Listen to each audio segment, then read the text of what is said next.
नमस्कार, आप देख रहे हैं मातृभूमि। मैं हूं आपके साथ शोभना यादव। मातृभूमि में सीधे आपको मध्य प्रदेश के भोपाल लिए चलते हैं, जहां पर प्रधानमंत्री नरेंद्र मोदी रानी कमलापति रेलवे स्टेशन का उद्घाटन करने पहुंचे। 36 मीटर ऊंचा terminal, waiting lounge, AC dormitory, AC retiring room, VIP lounge, cafeteria, retail shop, lift, escalator, travelator, ramp, modern platform, cover shed और पार्किंग जैसी सुविधाओं से बढ़ रही है स्टेशन की उपयोगिता। 5 स्टार GEM रेटिंग वाले इस ग्रीन स्टेशन पर है सीसीटीवी कैमरा, फ्री वाईफाई, आधुनिक यात्री सूचना प्रणाली, केंद्रीकृत स्काडा कंट्रोल रूम और मॉडर्न फायर फाइटिंग सिस्टम। भविष्य में इसी स्टेशन पर होगा भोपाल मेट्रो और बस कॉरिडोर का एकीकरण और इस स्टेशन कॉम्प्लेक्स में कमर्शियल बिल्डिंग, मॉल, हॉस्पिटल और होटल। इन सारी सुविधाओं से बच्चे हों या महिलाएं, बुजुर्ग हों या बिजनेस यात्री, पारिवारिक सफर पर निकला परिवार हो या कोई भी पैसेंजर, हर किसी को मिलेगा यहाँ मॉडर्न एटमॉस्फेयर, शॉपिंग का अनुभव, एंटरटेनमेंट के भिन्न भिन्न विकल्प, सुरक्षा, आरोग्य सेवाएं, आधुनिक प्रतीक्षालय, गुणवत्ता युक्त और स्वादिष्ट आहार का आनंद। साथ ही भारतीय रेल ने किया है भोपाल बरखेड़ा के बीच 47 किलोमीटर लंबी तीसरी लाइन का निर्माण, जिससे होगा दिल्ली चेन्नई अति व्यस्त रेल रूट का परिचालन सुगम और बढ़ेगी इस रूट पर रेल की गति। इसी श्रृंखला में इको फ्रेंडली यात्रा के लिए Guna Gwalior 227 kilometre rail line का विद्युतीकरण भी किया गया है। 23 किलोमीटर के फतेहाबाद चंद्रावतीगंज उज्जैन और 46 किलोमीटर लंबी मथेला निमारखेड़ी रेल खंड का विद्युतीकरण हुआ।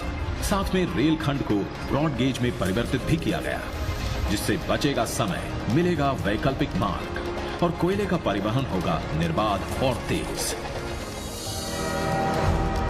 इसके साथ ही भारतीय रेल विकास की गति को और तेज कर रही है इंदौर और उज्जैन के बीच 2 नई मेमू पैसेंजर ट्रेन, जिससे मिलेगी यात्रियों को इंदौर उज्जैन के बीच नई सुविधा। प्रधानमंत्री जी ये सभी विकास कार्य राष्ट्र को समर्पित कर रहे हैं। रीडेवलप्ड रानी कमलापति रेलवे स्टेशन, गुना ग्वालियर रेलखंड का विद्युतीकरण, भोपाल बरखेड़ा रेलखंड का तिहरीकरण, आमान परिवर्तित एवं विद्युतीकृत फतेहाबाद चंद्रावतीगंज उज्जैन ब्रॉडगेज रेलखंड, आमान परिवर्तित एवं विद्युतीकृत मथेला निमारखेड़ी ब्रॉडगेज रेलखंड और 2 नई मेमू पैसेंजर ट्रेन। नित विकास का नव संदेश, नए भारत का बदलता मध्य प्रदेश।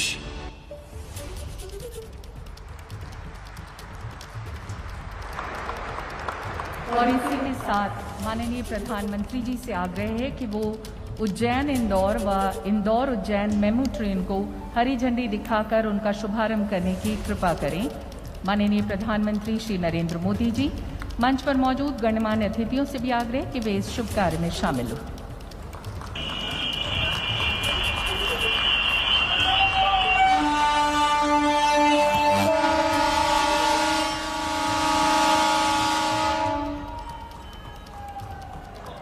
नई मेमू ट्रेन सेवा के आरंभ होने से इस क्षेत्र के औद्योगिक विकास को गति मिलेगी और क्षेत्र का चहुमुखी विकास होगा। इसी के साथ उज्जैन व इंदौर के बीच यात्रियों को मिलेगी सुविधाजनक यात्रा। हम शुक्रिया अदा करते हैं माननीय प्रधानमंत्री श्री नरेंद्र मोदी जी का। और अब हम आमंत्रित करते हैं उन्हें जिनके मार्गदर्शन में हमने नित नई ऊंचाइयों को छुआ है। अपने कर कमलों से शुभारंभ करके इस ऐतिहासिक आयोजन को न केवल आपने अविस्मरणीय बनाया है, वरन इसे असाधारण महत्व भी प्रदान किया है। इस अवसर पर निश्चित ही हम माननीय प्रधानमंत्री जी के शब्दों की ध्वनि की प्रतीक्षा में हैं। माननीय प्रधानमंत्री जी से पूरे आदर और विनय के साथ अनुरोध है कि वो समारोह को संबोधित कर हमें अनुग्रहित करने की कृपा करें। माननीय प्रधानमंत्री श्री नरेंद्र मोदी जी।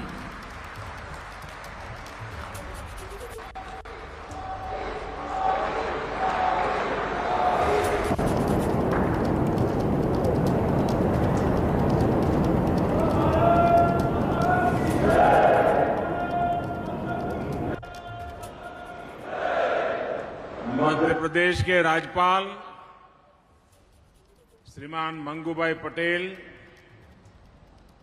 मध्य प्रदेश के मुख्यमंत्री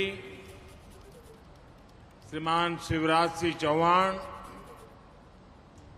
केंद्रीय रेल मंत्री श्री अश्विनी वैष्णव जी, यहां उपस्थित अन्य सभी महानुभाव, भाई और बहनों, आज का दिन भोपाल के लिए, मध्य प्रदेश के लिए और पूरे देश के लिए गौरवपूर्ण इतिहास और वैभवशाली भविष्य के संगम का दिन है। भारतीय रेल का भविष्य कितना आधुनिक है, कितना उज्जवल है, इसका प्रतिबिंब भोपाल के इस भव्य रेलवे स्टेशन में जो भी आएगा उसे दिखाई देगा। भोपाल के इस ऐतिहासिक रेलवे स्टेशन का सिर्फ कायाकल्प ही नहीं हुआ है, बल्कि किन्नौरगढ़ की रानी कमलापति जी का इससे नाम जुड़ने से इसका महत्व भी और बढ़ गया है। गोंडवाना के गौरव से आज भारतीय रेल का गौरव भी जुड़ गया है। ये भी ऐसा समय में हुआ है जब आज देश जनजातीय गौरव दिवस मना रहा है। इसके लिए मध्य प्रदेश के सभी बहनों भाइयों को विशेष रूप से जनजातीय समाज को बहुत बहुत बधाई देता हूं। साथियों, आज यहां इस कार्यक्रम में भोपाल रानी कमलापति बरखेड़ा लाइन का तिहरीकरण, गुना ग्वालियर खंड का बिजलीकरण, फतेहाबाद चंद्रावती गंज उज्जैन और मथेला निमारखेड़ी खंड का बिजलीकरण और उसे ब्रॉडगेज में बदलने के प्रोजेक्ट का भी लोकार्पण हुआ है। इन सभी सुविधाओं के बनने से मध्य प्रदेश के सबसे व्यस्त रेल रूट में से एक पर दबाव कम होगा और पर्यटन, तीर्थाटन के अहम स्थानों की कनेक्टिविटी अधिक सशक्त होगी। विशेष रूप से महाकाल की नगरी उज्जैन और देश के सबसे स्वच्छ शहर इंदौर, इसके बीच मेमू सेवा शुरू होने से रोजाना सफर करने वाले हजारों यात्रियों को सीधा लाभ होगा। अब इंदौर वाले महाकाल के दर्शन कर समय पर लौट भी पाएंगे और जो कर्मचारी, व्यवसायी, श्रमिक साथी रोज अप डाउन यात्रा करते हैं, उनको भी बहुत बड़ी सुविधा होगी। बहनों और भाइयों, भारत कैसे बदल रहा है, सपने कैसे सच हो सकते हैं, ये देखना हो तो आज इसका एक उत्तम उदाहरण भारतीय रेलवे भी बन रहा है। 6-7 पहले तक जिसका भी पाला भारतीय रेल से पढ़ता था तो वो भारतीय रेल को ही कोसते हुए, हमेशा कुछ न कुछ बोलते हुए ज्यादा नजर आता था। स्टेशन पर भीड़भाड़, गंदगी, ट्रेन के इंतजार में घंटों की टेंशन, स्टेशन पर बैठने की, खाने पीने की असुविधा, ट्रेन के भीतर भी गंदगी, सुरक्षा की भी चिंता।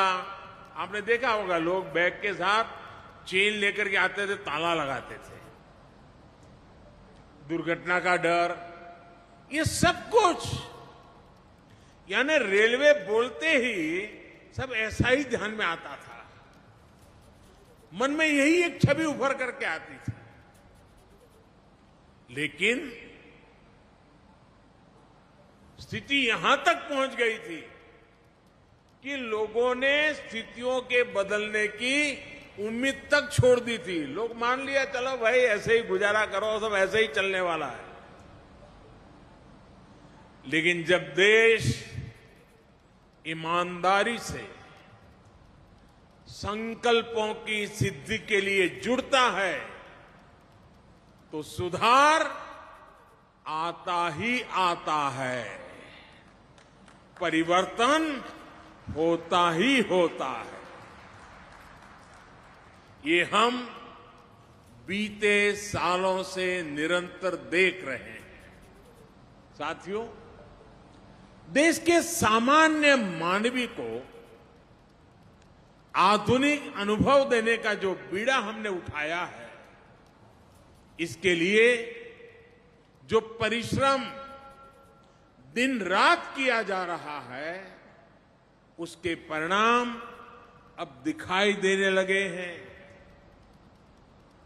कुछ महीने पहले गुजरात में गांधीनगर रेलवे स्टेशन का नया अवतार देश और दुनिया ने देखा था।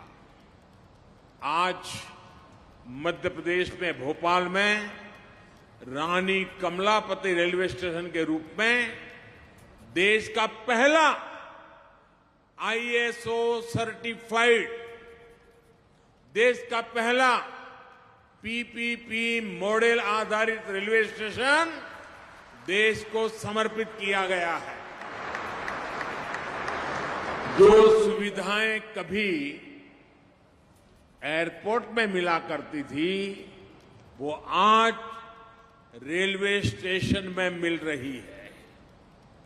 आधुनिक टॉयलेट, बेहतरीन खाना पीना, shopping complex, hotel, museum, gaming zone, hospital, mall, smart parking, ऐसी हर सुविधा यहां विकसित की जा रही है। इसमें भारतीय रेलवे का पहला सेंट्रल एयर कॉन्कोर्स बनाया गया है। इस कॉन्कोर्स में सैकड़ों यात्री एक साथ बैठकर ट्रेन का इंतजार कर सकते हैं। और खास बात यह भी है कि सारे प्लेटफॉर्म इस कॉन्कोर्स से जुड़े हुए हैं, इसलिए यात्रियों को अनावश्यक भागदौड़ करने की जरूरत नहीं होगी। भाइयों और बहनों, ऐसे ही इंफ्रास्ट्रक्चर की, ऐसी ही सुविधाओं की देश के सामान्य टैक्स पेयर को, देश के मध्यम वर्ग को हमेशा उम्मीद रही है। यही टैक्स पेयर का असली सम्मान है। VIP कल्चर से EPI यानी every person is important, EPI की तरफ ट्रांसफॉर्मेशन का यही मॉडल है। रेलवे स्टेशंस के पूरे इकोसिस्टम को इसी प्रकार ट्रांसफॉर्म करने के लिए आज देश के 250 से अधिक रेलवे स्टेशनों का कायाकल्प किया जा रहा है। साथियों, आत्मनिर्भर भारत के संकल्प के साथ आज भारत आने वाले वर्षों के लिए खुद को तैयार कर रहा है, बड़े लक्ष्यों पर काम कर रहा है। आज का भारत आधुनिक इंफ्रास्ट्रक्चर के निर्माण के लिए रिकॉर्ड इन्वेस्टमेंट तो कर ही रहा है, ये भी सुनिश्चित कर रहा है कि प्रोजेक्ट्स में देरी ना हो, किसी तरह की बाधा ना आए। हाल में शुरू हुआ पीएम गति शक्ति नेशनल मास्टर प्लान इसी संकल्प की सिद्धि में देश की मदद करेगा। इंफ्रास्ट्रक्चर से जुड़ी सरकार की नीतियां हो, बड़े प्रोजेक्ट्स की प्लानिंग हो, उन पर काम किया जाना हो, गति शक्ति नेशनल मास्टर प्लान सभी का मार्गदर्शन करेगा। जब हम मास्टर प्लान को आधार बनाकर चलेंगे तो देश के संसाधनों का भी सही उपयोग होगा। पीएम गति शक्ति नेशनल मास्टर प्लान के तहत सरकार अलग अलग मंत्रालयों को एक प्लेटफॉर्म पर ला रही है। अलग अलग प्रोजेक्ट्स की जानकारी हर डिपार्टमेंट को समय पर मिले, इसके लिए भी व्यवस्था बनाई गई है। साथियों, रेलवे स्टेशंस के रीडेवलपमेंट का ये अभियान भी सिर्फ स्टेशन की सुविधाओं तक सीमित नहीं है, बल्कि इस तरह का निर्माण गति शक्ति नेशनल मास्टर प्लान का भी हिस्सा है। यह आजादी के अमृत काल में ऐसे इंफ्रास्ट्रक्चर के निर्माण का अभियान है जो देश के विकास को अभूतपूर्व गति दे सके। तो संकल्प से ही आगे देश बढ़ता है, विकास होता है। रानी कमलापति रेलवे स्टेशन के उद्घाटन के मौके पर प्रधानमंत्री नरेंद्र मोदी का संबोधन चल रहा है। प्रधानमंत्री नरेंद्र मोदी इस समय भोपाल में मौजूद हैं। रानी कमलापति रेलवे स्टेशन का उद्घाटन करते हुए बड़ी बात प्रधानमंत्री मोदी ने कही। पीएम मोदी ने किया रानी कमलापति रेलवे स्टेशन का उद्घाटन। लोगों ने रेलवे में बदलाव की उम्मीद छोड़ दी थी। हमारी सरकार ने प्राथमिकता दी इस विकास को। हमारी सरकार वीआईपी कल्चर में भरोसा नहीं करती। देश का हर व्यक्ति यानी कि ईआईपी एवरी पर्सन इंपॉर्टेंट है। एवरी पर्सन इज इंपॉर्टेंट यानी ईपीआई का नारा प्रधानमंत्री मोदी के द्वारा भोपाल में दिया गया। भोपाल को वर्ल्ड क्लास रेलवे स्टेशन की सौगात दी गई और उस दौरान प्रधानमंत्री ने कहा कि हमारे लिए कोई वीआईपी नहीं है। देश का हर व्यक्ति यानी कि ईआईपी यानी एवरी पर्सन इंपॉर्टेंट, ईपीआई माफ कीजिए। और इस समय की बड़ी खबर आपको बता देते हैं। कांग्रेस नेता मणिशंकर अय्यर एक बार फिर विवादों में है। मणिशंकर अय्यर ने आज एक बार फिर मुगल और मुसलमानों को लेकर एक अलग ही सियासी राग छेड़ दिया है। अय्यर ने यह कहा कि मुगलों ने कभी धर्म के नाम पर अत्याचार नहीं किया। इसके साथ ही उन्होंने मुगल बादशाह अकबर का जिक्र करते हुए कहा कि हमारे लिए अकबर अपने हैं। इसके बाद अय्यर के बयान में जिन्ना प्रेम भी झलका। जिन्ना का जिक्र करते हुए कहा कि जिन्ना ने बंटवारे से पहले मुसलमानों के लिए आरक्षण की मांग की थी।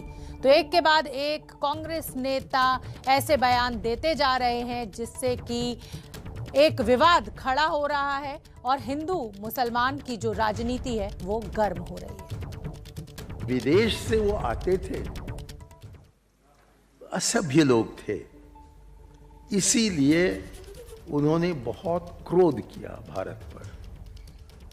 लेकिन यहां रहने के बाद वो भारतीय बन गए। वो कभी अपने घर वापस नहीं गए। और ये है अंतर अंग्रेजों और मुगलों में। कि मुगलों ने इस देश को अपना बनाया। अंग्रेजों ने कहा कि नहीं, हम तो यहाँ राज करने के लिए आए हैं, बाकी हमारा घर तो वही है। 1872 में अंग्रेजों ने पहला सेंसस करवाया और उससे पता लगा कि 666 साल राज करने के बाद मुसलमानों का तादाद भारत में तकरीबन 24% का था और हिंदुओं का 72% का था। और ये कहते हैं कि नहीं, मारपीट हुई, सब लड़कियों पर बलात्कार हुआ और इन्होंने सबको मुसलमान बना दिया। अरे मुसलमान बनते तो आंकड़े तो अलग होने चाहिए कि 72% मुसलमान होने चाहिए और 24% हिंदू होने चाहिए। लेकिन असलियत क्या था कि इतने ही थे। वो इस देश में पूरे 50 साल तक उन्होंने राज किया और इसी को मद्देनजर रखते हुए जहां मैं मंत्री होने के समय रहता था, उस सड़क का नाम है अकबर रोड और हमारा जो कांग्रेस का ऑफिस है वो भी अकबर रोड पर है। हमें तो कोई इतराज नहीं है।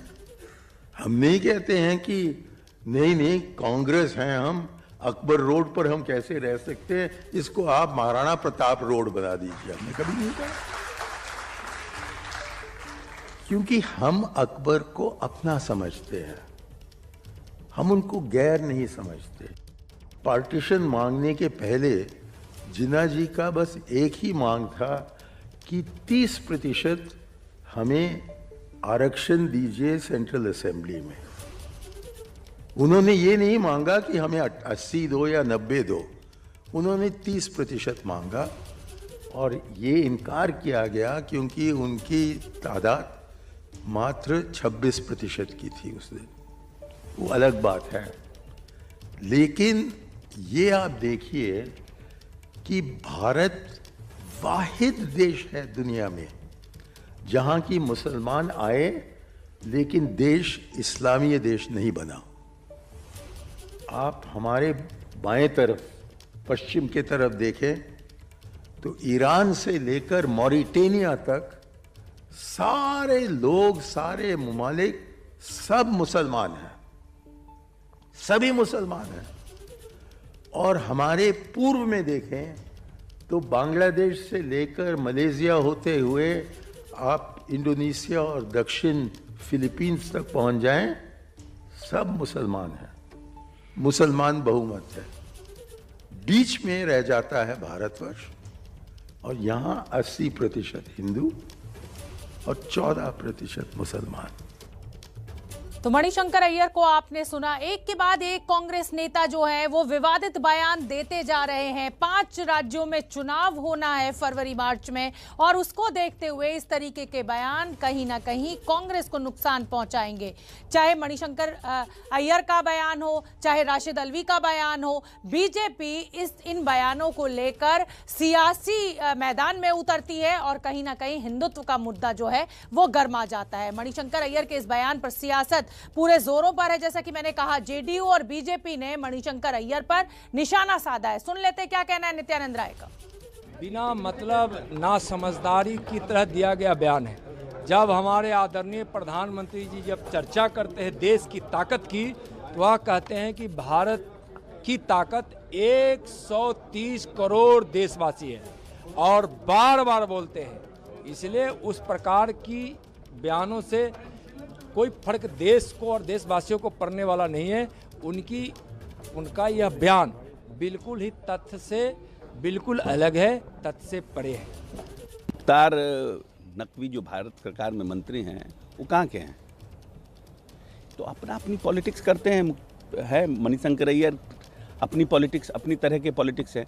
और मणिशंकर अय्यर का बयान तो बहुत ऐसे बयान आए हुए हैं जो कंट्रोवर्शियल रहते हैं। वो अपनी तरीके से राजनीति कर रहे हैं। उनको जब मौका मिला सत्ता में रहने का, उन्होंने अपने तरीके से राजनीति किया। अब भारतीय जनता पार्टी को जब मौका मिला है वो अपने तरीके से राजनीति कर रही है। लेकिन ये कहना कि जो रेस्ट है उसको हिंदुस्तानी मानता नहीं है, हमको नहीं लगता है कि वो सत्य है। तो चलिए मातृभूमि में आगे बढ़ते हैं और बात शहीद कर्नल विप्लव त्रिपाठी की करते हैं।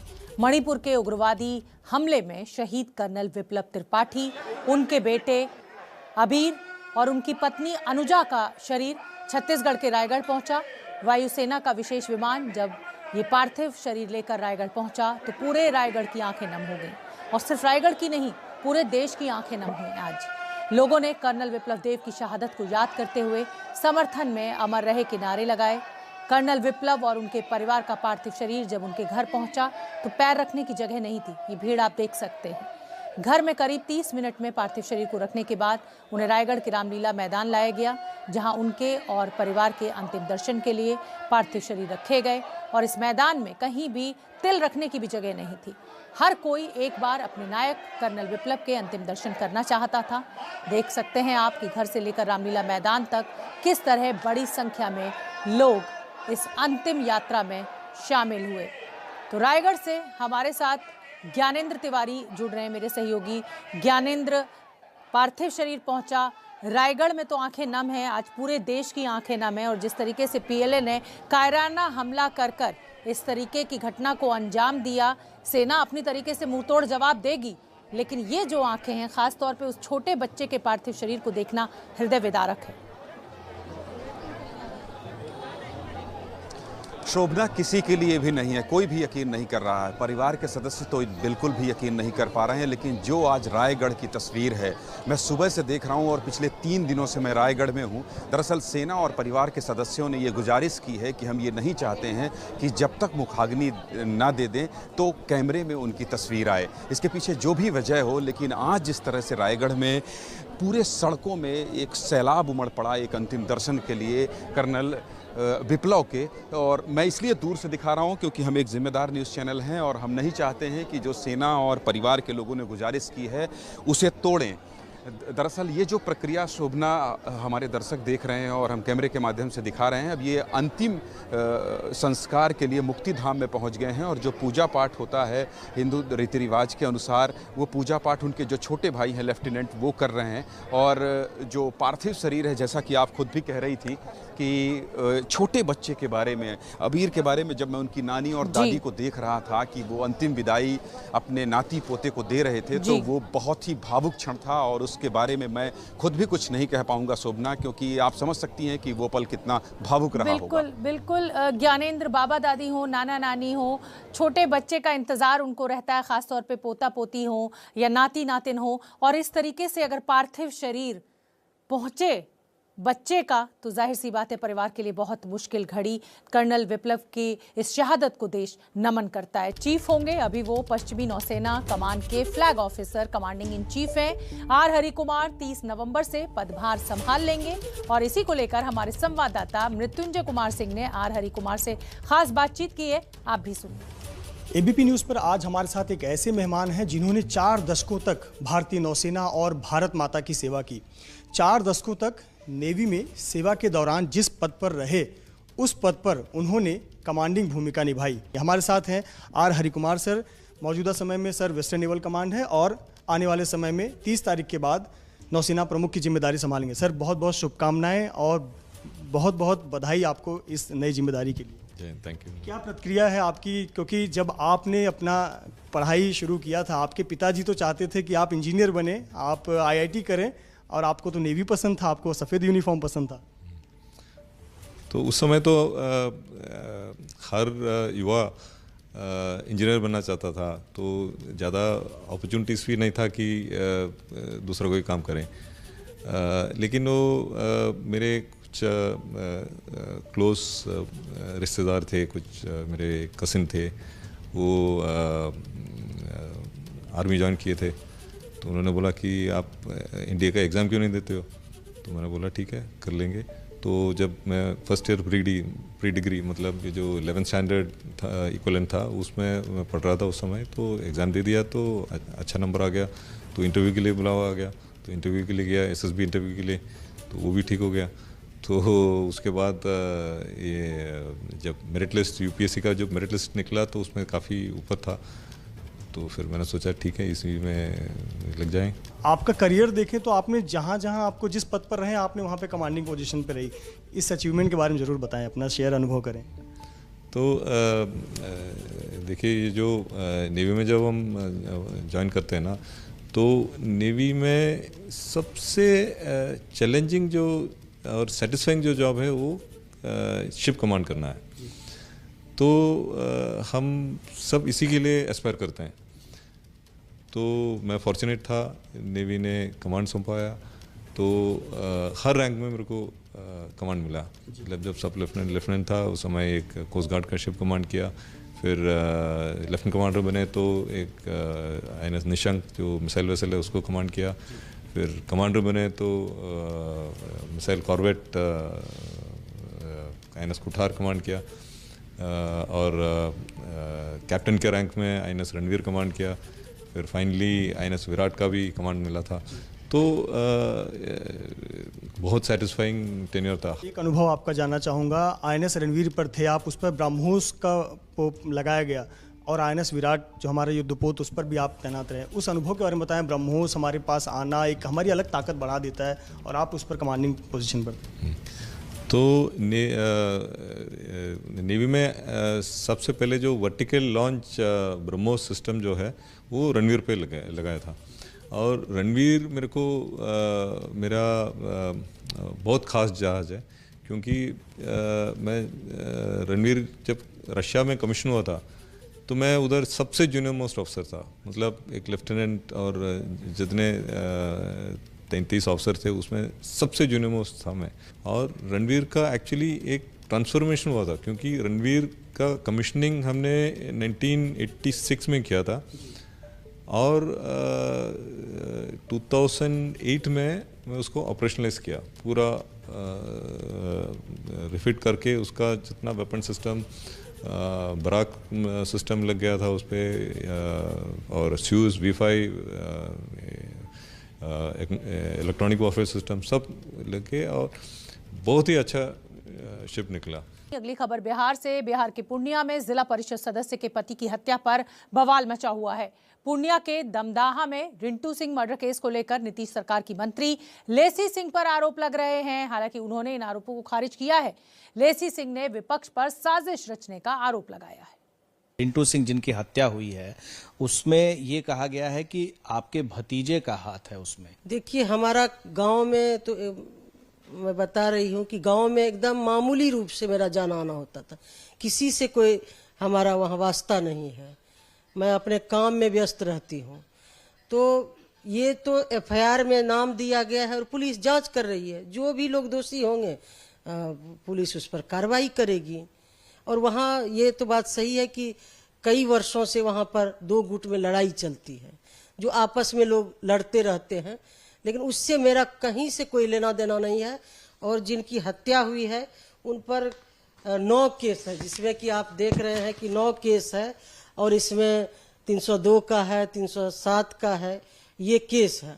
और जिस गिरोह के ये सदस्य है, उस गिरोह के जो AK-47 लेके पकड़ाया था, उस गिरोह के जो हेड है उनका ताल्लुकात RJD से है, और तेजस्वी यादव के सामने उनका फोटो है, वो पार्टी में ज्वाइन किए हैं। तो ये सारा साजिश जो है मुझे बदनाम करने की, मैं महिला हूँ इसलिए मुझे प्रताड़ित किया जा रहा है कि कमज़ोर कड़ी महिला होता है, चलो इनको कुछ आरोप लगा दो। तो ये वहाँ जो हम जिनके खिलाफ लड़ते हैं, RJD के जो कैंडिडेट रहते हैं वो दिलीप यादव हैं, वही लोग ये साथ देकर इस तरह का काम करवाते हैं। RJD के संरक्षण में ये लोग साजिश रचते रहे हैं।